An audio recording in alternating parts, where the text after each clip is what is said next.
You need people like me.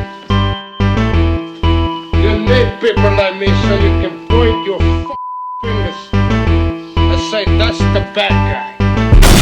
That's the bad guy. That's the bad guy. That's the bad guy. That's the bad guy.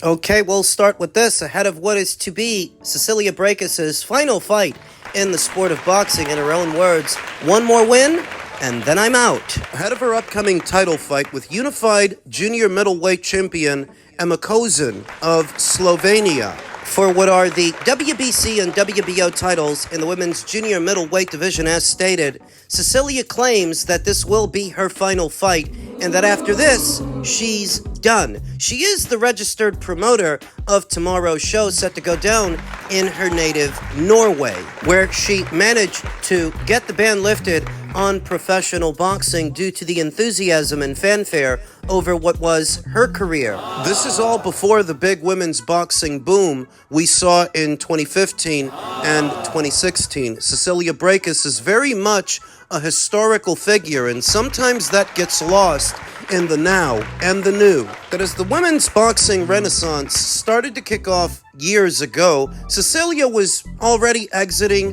her prime. She had already been a champion for a very, very long time. Long enough that she was just one win away from tying Joe Louis's record for consecutive title defenses. She had about 24 consecutive successful title defenses, but faltered at 25. She was unable to match Joe Louis's record, having suffered her first professional loss to Jessica McCaskill, and then her second. Her only two recorded losses were to the same woman, but she decided not to call it a career off of those losses. She kept fighting. She kept winning. It's just unfortunate because by the time the world opened up to women's boxing, Cecilia was already exiting her prime and had been a champion for many, many years. I don't think they got to see her at her best, and now she is approaching the end tomorrow in Norway in a super welterweight contest scheduled for 10 rounds for two of the four major titles at this weight. Ema Kozin, many years younger than Cecilia, 18, naturally bigger and younger, fighting out of the southpaw stance. Emma's lone defeat came at the hands of Clarissa Shields, and there's no shame in that. Currently on a 3-fight winning streak, but having not fought since November of 2023, Ema Kozin sat out all of last year. So even though she's the younger fighter, she will have ring rust to shake off. It's not much better for Cecilia. She hasn't boxed in about a year either. She was last in action in August of last year opposite the ring Marisela Cornejo. So they're both going to have significant ring rust to shake off. I feel that X's and O's, she's better. Cecilia is the better boxer, but she is older and naturally smaller. So that counts too. That matters too. In truth, I don't know what's going to happen tomorrow. I wouldn't be surprised if Cecilia pulls this miracle off, but if she doesn't, that wouldn't really be surprising either. She's 44 going on 45 years old. It'd hardly be a shock if she lost. So I don't know what's going to happen. I don't know what's going to happen tomorrow, and Cecilia claims that win or lose, this is it, and she'll be done. I don't necessarily agree with that. I think if Cecilia can pull off this miracle, if she can win, she may target the winner of Mayer versus Spencer later on this month for the WBA title. I happen to think that depending on how she does and how she looks and how she feels tomorrow in Norway, and if she wins, that's pretty fucking important, that will determine whether or not tomorrow night's fight is her final fight. Because having two of the four major titles at this weight, she can always parlay that into another big fight and another big event with Mikaela Mayer, who I expect to win. I think if Cecilia wins tomorrow, and especially if she wins in good fashion, she's going to target the winner of this fight, set to go down later on this month. And I happen to think that Mikaela Mayer would oblige her in that situation. Mikaela, who indicated that she's going to fight Mary, beat Mary, take her title, then move back down. Move back down to welter. Oh, yeah, that's what she said. That's what the plan is, but plans change all the time. And if an opportunity to box for 2 more titles at junior middleweight opens up, I think that Mikaela would take that opportunity. I think she'd go for it. I already talked about the failed set of negotiations between Mikaela Mayer and Lauren Price for what would be the undisputed title fight at welter. Things didn't work out. They weren't able to put it together, and there's still some uncertainty as to whether or not they will should Mikaela return to welter, whereas if she stays at junior middle, she can fight the winner of Brækhus versus Kozin, Add some more world titles to her collection, and get a head start on Lauren, who's likely going to move up to junior middle anyway. she's not going to stay at welterweight forever. Can all be a bit confusing. The bottom line is, if Cecilia wins tomorrow, I can see her going straight into a unification match with Mikaela. It's a 3-pronged process. If Cecilia wins her fight, and Mikaela wins her fight next year, they can then settle up with each other for 3 of the 4 titles at this weight. We'll see what happens. Fuck that. I've got enough money I don't need to do that. I just think it don't mean a row of beans in boxing. And I actually think it devalues what you're trying to do. Because you're creating this new Mickey Mouse belt out of nowhere, actually has no history, no legacy, no standing within the game. Now, their argument might be, yeah, but in time, that belt will be like the WBC. I don't believe so. I don't want that bollocks. And I know people criticise me about he'd sell his own grandmother. I would not sell the sport out like that. Do you honestly think, fucking hell, Eddie Hearn's changed the ring? It's round now. Oh my God. Now there's one rope and, and it's purple, the canvas. Fuck that. I've got enough money I don't need to do that. What I want to do is I want to make boxing great again. And I have started my own WhatsApp group with our matchmaking team, which is Make Boxing Great Again. And that is what I go into 2026 saying, if you want to come up and switch up boxing, fuck you, because I ain't doing it. We're going to show you how great boxing is in 2026. Who's with me? I said that myself, that the sport of boxing often prides itself on its history and its lineage, and as much as we don't like the sanctioning bodies, 2 more than the other 2 more than others, they're a part of that. Some fighters very much like the idea of fighting for the same belts as a Floyd Mayweather, a Lennox Lewis, a Muhammad Ali, these historical figures in the sport of boxing, and that's something that Zuffa's boxers, well, they won't be able to say that. They won't be able to do that. They'll be boxing for a Zuffa belt that has no history and no lineage. Does that devalue the sport of boxing?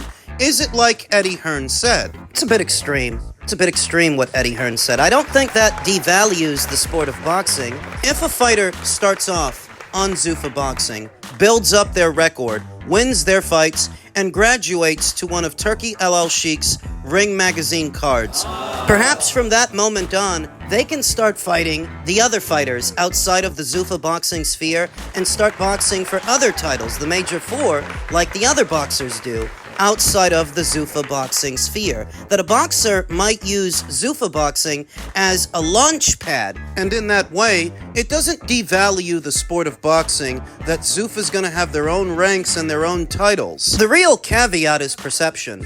That the boxing fans aren't going to look at a Zuffa belt the same way they look at a WBC title, WBA, WBO, IBF. Perception is going to be the biggest problem with Zuffa. Boxing fans are likely going to look at it as the Pee Wee Football League for boxers, AAA League. The chicken gizzard circuit, just with a bigger budget. Contender on steroids. Just with a bigger war chest, a bigger megaphone. That's going to be the biggest enemy of Zuffa boxing moving forward, perception. But that doesn't mean that Zuffa, as a promotion, and its matchmakers, can't put together entertaining fights within their own little bubble, their sphere. And that's what they need to do. You're going to launch this thing next year, and people need a reason to watch it, to give it a chance. Don't forget why boxing fans watch boxing in the first place. They watch it for entertainment than anything else. For more than history, for more than lineage, for more than title fights, they watch it to be entertained. So if the matchmakers can put on entertaining fights, compelling fights on a regular basis, it may not matter that much to the consumer, but that is what they have to do. You have to distract the audience from the fact that these guys and gals are not going to be boxing for the same titles as everybody else, and that the quality of competition, It may not be as stiff that's what she said, within that Zuffa boxing sphere as what exists outside of it. The only way to do that is to put on entertaining fights, compelling enough that people don't care, because the name of the game, at least for the audience, is entertainment. And believe it or not, Zuffa boxing, with its built-in belt and ranks and insulated infrastructure, does meet a need within the sport. There are so many boxers that go through the proper channels in regular boxing and don't get their crack at the apple, don't get their world title opportunity. For those boxers like Shakram Gayasov, the ones that fall through the cracks, and the members of the Who Needs Ya Club, guys who are good fighters, good and formidable fighters, but aren't popular enough for anybody to give them the time of day. For those fighters, Zuffa might be the answer. Look at Shakram Gayasov and consider that he's been the mandatory challenger to the WBA title since Ema Kozin had it. and he's yet to get his crack at the apple. The title has changed hands. It went from Stanionis to Boots, from Boots to Rolly Romero. Now, Manny Pacquiao, at 46 years old, will get the chance to box for that belt all before Shakram Gayasov. Guys falling through the cracks. WBA's not doing their job. They're not going to, because Shakram Gayasov isn't popular, and he's not that big a draw. So they don't actually care that he fought in the eliminators and he went through the proper channels. For guys like Shakram Gayasov, Zuffa boxing might be the answer. Ideally, the sanctioning bodies aren't supposed to care who's popular and who isn't, so long as you fight your fights and win your fights. They're supposed to order them. But here you have a guy, he's been in limbo for as long as I can remember, and Manny Pacquiao may end up boxing for that belt before Shakram Gayasov. Now this is where boxing the way it is, devalues itself. Because I can almost guarantee you that if Rolly had to defend his belt against Shakram instead of an aged Manny Pacquiao, Rolly wouldn't hang on to that belt very long. Shakram would beat him. That's how boxing devalues itself. That is how it gets in its own way. There are people within the industry that won't let it be a sport and operate like a sport. And they don't seem to understand that that's what the audience is here for. The audience is here for sport, for competition. You don't want to let it be that, because that may jeopardize some highfalutin hype jobs record or reign as champion. That is where Zuffa can fill a void. I agree with Eddie that a Zuffa belt has no lineage, no history, and it's not going to mean that much to a lot of people, but their infrastructure might. The way that they operate, that you'll get to fight on a regular basis. You'll know when you're going to fight, where you're going to fight, who you're going to fight, what you're going to make. A lot of the stability that many boxers don't have. So while a Zuffa belt may not mean much in the greater scheme of things, the way that they operate might be what draws fighters to them. I'm willing to give this promotion a chance. I'm willing to see what they've got. I don't really think they're competition for the established game in town like Matchroom or Queensberry or Golden Boy, etc. They seem to be operating on different wavelengths. But that doesn't mean that Zuffa can't put together entertaining fights all within their bubble. Let's see what they've got. In men's lightweight news, the IBF has officially ordered newly crowned champion Raymond Muratalla to defend his lightweight title versus his mandatory Andy Cruz. The on-again, off-again fight between IBF lightweight champion Raymond Muratalla and mandatory challenger Andy Cruz appears to be on again. Matchroom Boxing head Eddie Hearn told The Ring that the sanctioning body ordered negotiations to begin this week for the fight to finally come into fruition. Muratalla and Cruz's camps were in talks for their clash to take place on Ring 4 on November 22nd in Saudi Arabia on DAZN, but financial terms couldn't be reached. Muratalla moved on to negotiations for a fight against Floyd S. Schofield that hit a wall once he settled in on his fight against Jojo Diaz on November 8th. Hard to imagine that Raymond Muratalla turned down a big Saudi bag with Andy Cruz and instead elected to fight Floyd Schofield instead. The only reason he didn't is because Floyd went in a different direction.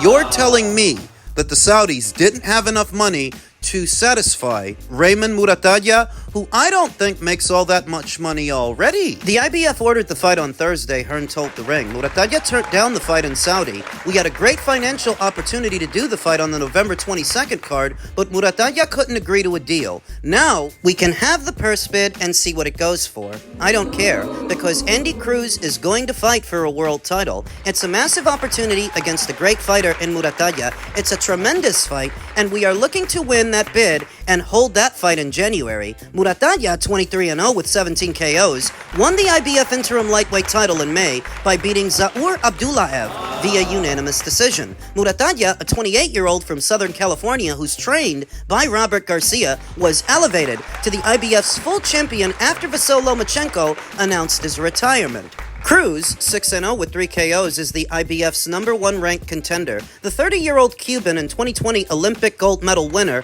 earned his spot with the sanctioning body by knocking out Hironori Mishiro in 5 rounds in June. Muratalla is ranked 3rd by Ring Magazine at 135 pounds, while Cruz is ranked 5th. Now, this is what I want to hear, and this is what I want to see in the sport right now. There are so many media outlets and so many content creators that just keep talking about the same old subjects. It's the same old stories regurgitated over and over. Gervonta Davis this, Terrence Crawford that, Canelo. Shakur, it all gets very monotonous and boring. Raymond Muratalla and Andy Cruz are not yet big names. Where it becomes interesting is seeing who will be, scheduling a fight between them to find out who's better, the amateur standout or the reigning champion. Raymond might have fucked up.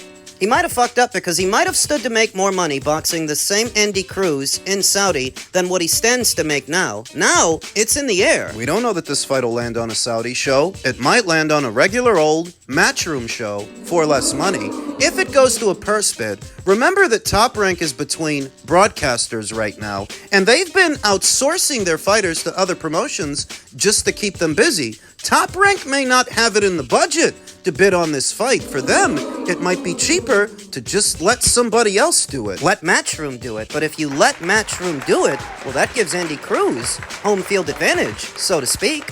That would make him the house fighter. If you Top Rank, you don't pay through the nose just to host Muratalla versus Cruz. Neither one of those two guys is all that big a name, big ticket seller. So for them, it may be cheaper to just let somebody else do it. I was underwhelmed with Raymond Muratalla in that Tevin Farmer fight. I thought that he was going to steamroll that guy. I thought he was going to put pressure on him, squeeze him, and stop him. And that's not what happened. Tevin Farmer gave him fits. So what could an amateur standout, an Olympic gold medalist like Andy Cruz do? I know that Andy doesn't have a lot of fights, doesn't have a lot of rounds, but he does have Bozianis in his corner. Yeah, but Raymond's got Robert Garcia. So at minimum, both fighters have strong and capable corners. One is a lot more experienced than the other, but one is more talented than the other. In terms of raw talent, I think Andy gets the edge in that department. Experience would have to go to Raymond, like it would have to go to his trainer, Robert, but raw talent and raw materials, Andy's got the edge there. I think he's got a higher ceiling. So could Raymond end up losing the red and gold belt so soon after having won it? We'll see.